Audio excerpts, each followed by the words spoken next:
Unang higayon Mananagat Festival gihimo sa Barangay Tangki sa Dakbayan sa Talisay. Pagpakita kini sa paghatag og dakong bili sa mga mananagat sa Barangay Tangki. Ang pagpanagat ang nagunang panginabuhian sa maong barangay nga usa sa mga coastal barangay sa Talisay.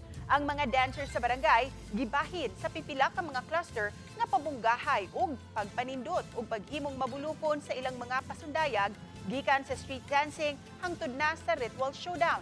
Lakip sa nagtigi ang festival tweet. Gihimo ang Mananagat Festival nga alang sa pagsaulog usab sa fiesta sa Santa Cruz. Matud ni Attorney Jared Cabilte, ang kapitan sa Barangay Tangki, nga mahinungdan nung tuig karon sa ilang barangay nga hingpit na gayud nilang nasugdan ang ilang festival paghatag og dungog sa mga mananagat. Matud ni Cabilte nga sa maong festival naglangkob na niini ang kinabuhi, kaagi ug kultura sa mga tangkihanod nga dakong grasya gikan sa ilang patron nga si Santa Cruz.